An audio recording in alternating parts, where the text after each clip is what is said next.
Working with tables is a crucial skill for anyone working with InDesign documents. You will have to first of all learn how to import the copy that you will use in your tables, and then how to format and refine them, and even how to save styles to keep the appearance of your tables consistent.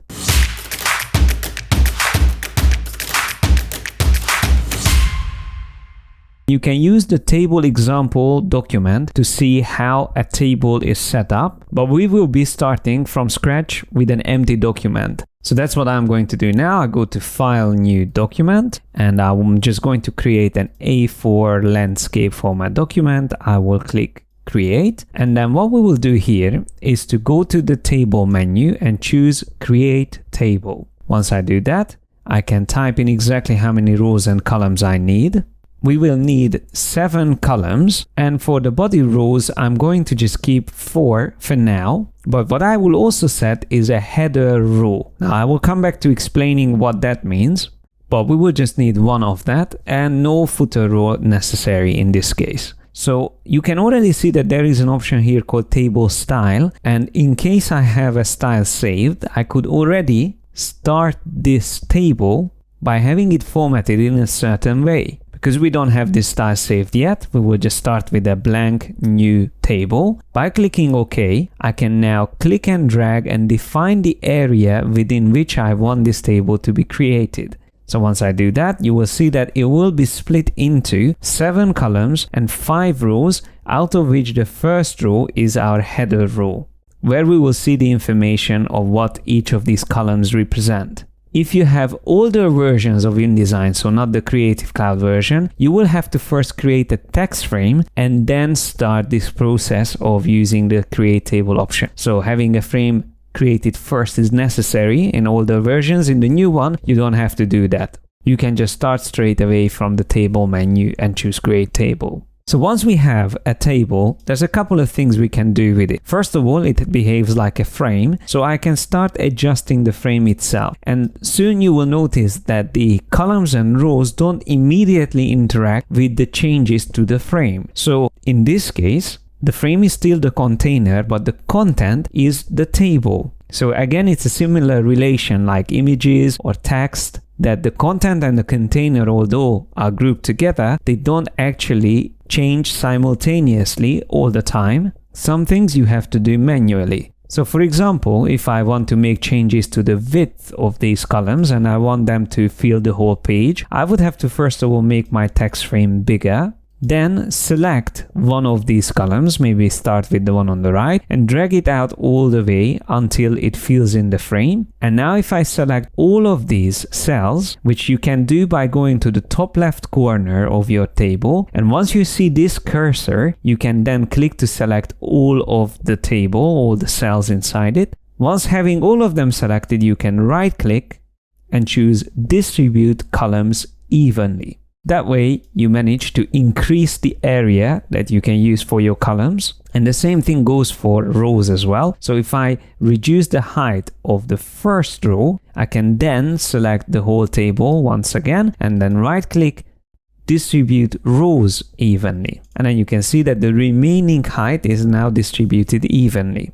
But if I want my header row to be narrower, I can still do that and just leave the remaining cells as they are. If I want all of them to be significantly shorter, I could start dragging the bottom rows up, something like that, and then select maybe just these rows and then choose Distribute Rows Evenly. So then they are distributed with the same height. Now, if I want to add more rows in, all I have to do is to be in the last cell and then press Tab, which will create that new row. Or if you need multiple new rows, you can also right click and then choose Insert Row. And using that feature, you can say exactly where you want them to be inserted, above or below the current one, and how many rows you want. And the same goes for columns. Or here's another useful shortcut. If you hold down the Alt or Option key, you can start increasing the amount of lines or rows by just that. But it's important that you have to start by just click and dragging the bottom edge of your table and then hold down the Alt or Option key. And make sure that you let the mouse go first and then the keyboard shortcut. In case you need to merge cells, you can of course do that by just selecting them and then either right click and choosing merge cells, or you can also click on this icon up here in the options bar and that will do the same for you. I'm going to undo this last step, and I wanted to show you is how to bring in text from an Excel file.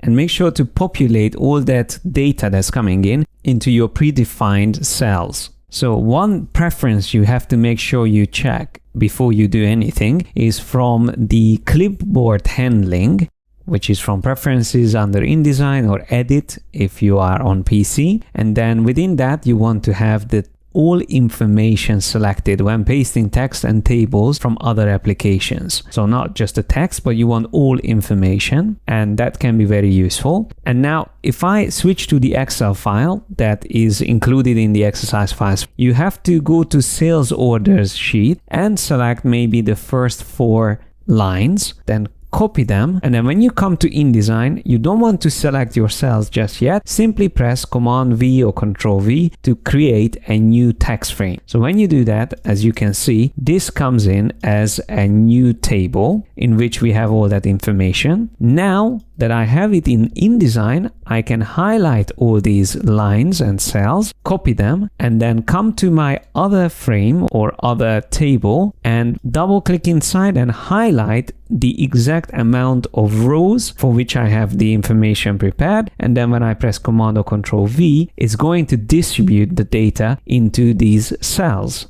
So it might sound like a little bit too long to do this way, and that's why you have the option to just place in the whole Excel file or a part of it and then refine that table with your formatting options. So instead of starting with a table like this, I can create a new page and create a new text frame within that. And having this text frame selected, I can go into the File menu and choose Place, find that Excel file from the exercise files folder, and make sure that you have the options Show Import Options on in order to be able to define which sheet you want to import your data from, which in our case is sales orders, and then also what part of that we need. So A is the first column, G is the last column, and it means that there are 44 rows in this Excel sheet. So I can decide to have all of that imported. And then if I click OK,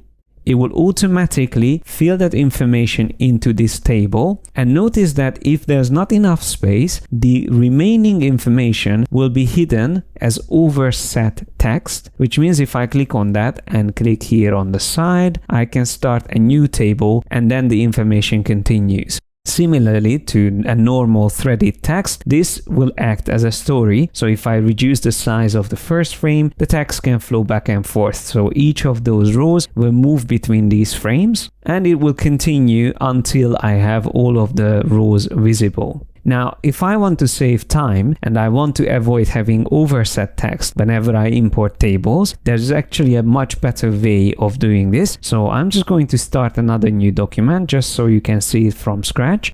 And in this one, I'm going to turn off the facing pages option. So we will just have one single page. And then for that, I will go into the master page and create a table frame. So I'm just going to define maybe that much, which will be our table. And we would probably have more information here on the left side. So because it's set up as a master text frame, if I go to the first page and Command or Control Shift click on this to override it, then use the file place command like in the previous example and go through the same settings. So choose that option, select the sales orders and click OK. Because of the master text frame, InDesign will automatically generate additional pages for me and connect them together into a thread. So my table will be completely visible on these 3 pages without me having to do the extra work of defining each of the frames one by one. Now, if I zoom out a little bit, I can show you 2 of these pages together. And I wanted to make sure you understand that if you make changes to, let's say, the size of column in one of these frames, it will update in all the other threaded frames. Once again, because it behaves like a story that's divided between pages, the changes that you do to the size of your columns will affect all of these pages. So once again, if I increase that, you can see now we actually need less space, so immediately the third page became irrelevant. Another important thing we are missing though is the name of each of these columns, because we can see them on the first page. I can see them here, but we can't see them here on the second page. So to be able to see that, we will have to select this first row, so highlight it and then right click on it and choose Convert to Header Row. Once we do that, this will be a different row to the rest, because InDesign will repeat that row automatically whenever the table is threaded. So you can see on the second page, we now see the names of each of these columns. And in case I decide to reduce the width of these columns, let's say these ones here, then again, if I have a third page that's necessary now, that will automatically add the header row at the beginning or at the top of the frame. Also notice that if you see these little red dots, they mean overset within cells. So they are similar to the red plus sign on the bottom right corner of a frame, but it actually means too much text within a cell. So to fix that, we will have to increase this cell here, and then immediately again, it went back to the previous page. So let me just move up there. And there's one last thing I wanted to show you in this video before we move on to formatting, but it's a very handy feature. If you highlight a row, and if you want to move that quickly, you can drag and drop it into any other part of the table. Even between pages you can do this. And if you select a column by clicking above the column, you can even move that by clicking then anywhere inside it and then place it into the section you need that to go to. So that's an extremely handy feature. And notice that I placed the rep or representative person after units, and that should be updated here on the first page as well automatically. Before we continue, I just wanted to let you know about our creative membership program. For a small monthly fee, you get access to over 200 hours of Adobe certified online training courses. Master all the tools and skills needed to become a professional graphic designer or illustrator. As a pro member, you will get mentoring from me and my team, access to webinars, student forum, and creative briefs to help you build an outstanding portfolio. Pro members can also download the project files for all of our YouTube tutorials. Sign up at yesimadesigner.com/memberships and start your free trial today. And now, let's head back to the tutorial. So the first and most important thing to remember is that in order to be able to consistently use styling throughout your tables, you first of all need to save paragraph styles for the text and then cell styles for the regions within your tables. And these cell styles are going to be connected to your paragraph styles. So first thing I'm going to do is to select one of the texts here. And by the way, if you just click inside a cell and then press escape, it will automatically select the whole cell. That's a useful shortcut to remember. So once that is selected, I'm going to change the formatting of the text maybe to Arial bold and maybe the alignment to right. And I might slightly reduce the size. And I can also make sure that the text within this cell is aligned to the center vertically. Now, that didn't show much difference here, but if I increase the size of my row, you can see it stays in the center. Now, if this is what I want to save as a paragraph style, all I need to do is to go to my paragraph style panel and then click on New Style. And once that's selected, I can rename it, and let's just call this Body Cell. So just as simply as that. Now, if I want this cell to have a certain style, and maybe that style is that I don't need border around it, maybe only a division line on the right, so in between the columns I want to have a division, then what I will do is to again press escape to have the cell selected, and then here in the options bar I can define what each of these lines should look like. So at the moment, I have all of the lines selected for this cell, and if I reduce that down to 0 points, then that means I won't see any lines around here. So to be able to preview this, I'm going to press W to switch to the preview mode, and there you can see exactly what happened. Now you might still see lines around here and there, but that is actually coming from those other cells. This cell doesn't have any boundaries around it, which could be the way I want this to work. Or I could decide to have the left and right showing as a thin line. So in that case, I will have to deselect the top and bottom lines, keeping the left and right highlighted, and then maybe set it to 0.5 points. And I could even choose a different type of stroke. Instead of a solid one, we could use dashed or triple or thin, whatever works. And of course, the color can be adjusted as well. But for now, let's just keep it at that. So once again, if I click away, you can see these lines are more thin, but maybe just to make sure that it's noticeable, I'm going to change that color also to cyan. So now it's definitely different. It's thinner and it's different color as well. So if now this is a cell style that I would like to save and keep using within this table and throughout the document, what I will need to do is to save this as a cell style.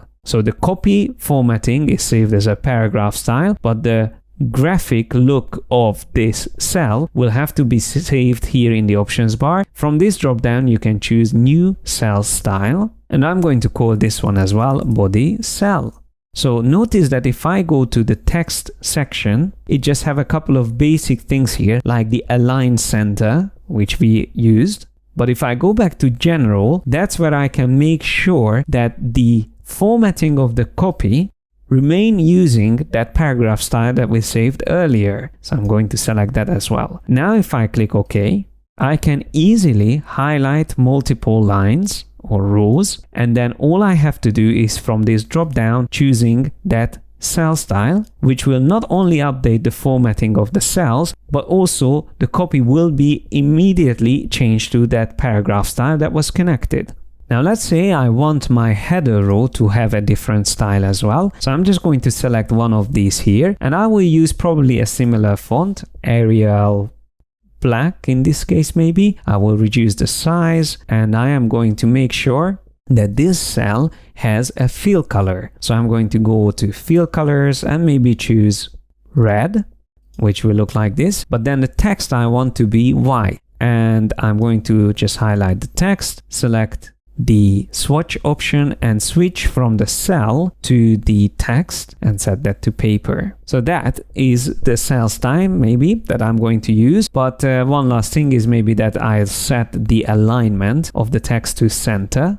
And in this case, the vertical alignment is less important. So I'm actually happy with the way it is. So now before I have the cell selected, I can define this as a new paragraph style. So I will use new paragraph style and call it header style, or just header row maybe. And then I press escape, and I will now define it also as a cell style. So new cell style, and that will be my header row as well. So I normally use the same name for my paragraph style and cell style in case they are connected. So then I can just simply highlight this first line and make sure that it is using the header row style.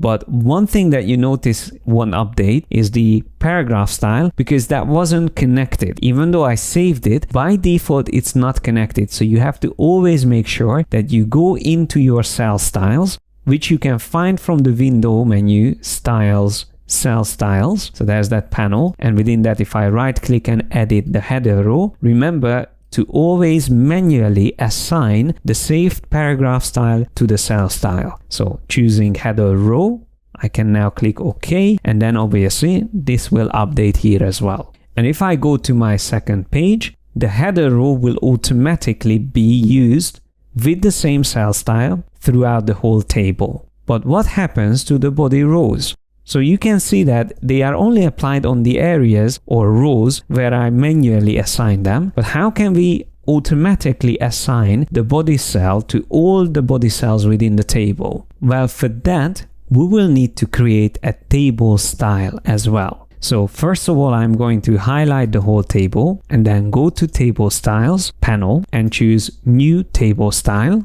within which we can give this a name first of all. I'm just going to keep it Table Style 1 for now. But more importantly, here you can define what style or what cell style you want to associate with your body cells. So simply the body cell style should be assigned to all the body rows in the table. And if I have the preview on, this should automatically be visible as long as this style is assigned to this table. So I'm just going to click OK and then click on table style 1, and notice how immediately it updated all the body rows. So I can go up, and here as well we see everything updated immediately. So the best way of remembering all that I've done here is that you first of all need to save paragraph styles for the copy, cell styles for the individual regions of your table, and then finally a table style that contains all of these styles and assigns them in the right order. This obviously again is a big topic, and it takes time to get used to working with all these styles and settings. So make sure you spend enough time practicing this and explore all the different options that you can find for tables. Let me just show you how you can create quickly alternating fields for your tables to make it easier to read and find what is connected, especially when you have very wide tables. So what you need to do is, once you created a table style, you just have to edit that style and go into the fields section where you can find this feature called alternating pattern. Now if I choose every other row, then immediately in the background I will see that updating. And if I want this to be a different color, like the red one that we used on the top, I could also switch to that. And notice that the default setting is 20% tint. If that is still too much, you can reduce it. So less probably is still alright, but we can use maybe a different color like cyan or black. It's completely up to you. And if you feel like that the first row shouldn't be filled, instead you want the second row to be filled, so you can just choose skip first row. So the first row will be blank, and then the pattern starts from the second row. If you then want, you can even have the pattern to use different colors. So instead of having blank and then gray, you can use maybe cyan and gray. So I can set this to also 20% tint, and now we will have that alternating pattern skipping the first row, but I can also remove that skip, and so on and so forth. So you can imagine that once again, there's so many ways of customizing the formatting of your tables, and everything will be consistent and easy to do as long as you save your formatting into styles. So that's always the key with InDesign. Work with styles and start setting them up from the beginning to save time in the long run. Thanks a lot for watching. Like and share this video if you enjoyed it. Don't forget to subscribe and hit the bell icon to get notified whenever we release new videos. Click on the link on my right and start your membership today to get access to over 200 hours of training courses and personal mentoring by me and my team of creative professionals. Have fun learning, guys, and I will see you in the next one.